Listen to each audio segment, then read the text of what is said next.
international situation intensifies. After Janet Yellen, Tony Blinken went to China too. And it seems like Professor Mersheimer's urge for pivot to Asia does have consequences or has been heard. So those people who weren't pivoting to Asia before are doing it now. So what does that on a global scale means? What kind of effect we could expect? I suppose we'll have to keep following the situation, and I will keep you posted. Anyway, let's see what Tony has been talking to Chinese guys about the PRC providing components that are powering Russia's brutal war of aggression against Ukraine. Russia would struggle to sustain its assault on Ukraine without China's support. Fueling Russia's defense industrial base not only threatens Ukrainian security, it threatens European security. Beijing cannot achieve better relations with Europe while supporting the greatest threat to European security since the end of the Cold War. As we've told China for some time, ensuring transatlantic security is a core U.S. interest. In our discussions today, I made clear that if China does not address this problem, we will. Subscribe. I also expressed our concern about the PRC's unfair trade practices and the potential consequences of industrial overcapacity for global and U.S. markets.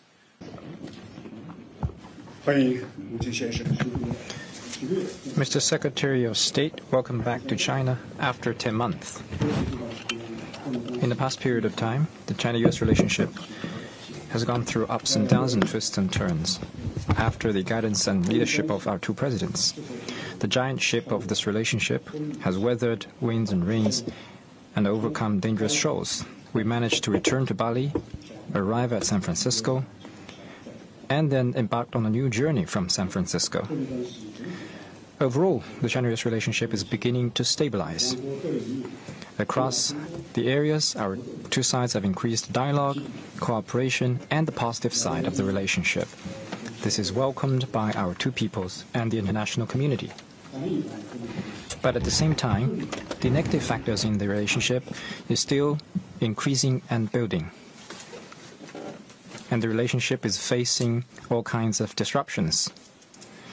China's legitimate development rights have been unreasonably suppressed, and our core interests are facing challenges. Should China and the United States keep to the right direction of moving forward with stability or return to a downward spiral? This is a major question before our two countries and tests our sincerity and ability. Should our two sides lead international cooperation against global issues and achieve win-win for all, or engaging rivalry and confrontation, or even slide into conflict, which would be a lose-lose for all?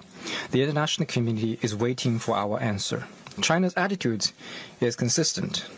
We always bear in mind the vision of building community with a shared future for mankind, and views and develop China-U.S. relationship from this global perspective.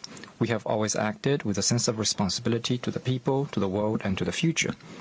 China's position has been consistent. We always follow. Subscribe. The principles laid forth by President Xi Jinping, which is mutual respect, peaceful coexistence, and win-win cooperation, and are committed to a stable, healthy, and sustainable China-U.S. relationship. China's concerns are consistent. We always call for respecting each other's core interests and urge the United States not to interfere in China's internal affairs, not to hold China's development back, and not to step on China's red lines on China's sovereignty, security, and development interests. Your visit this time is part of the efforts to implement our President's common understandings on maintaining communication, managing differences, advancing cooperation, and strengthening coordination on international affairs.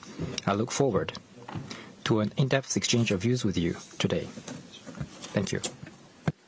Mr. Director, thank you for receiving us today. Thank you for hosting us here in Beijing. It's good to be back.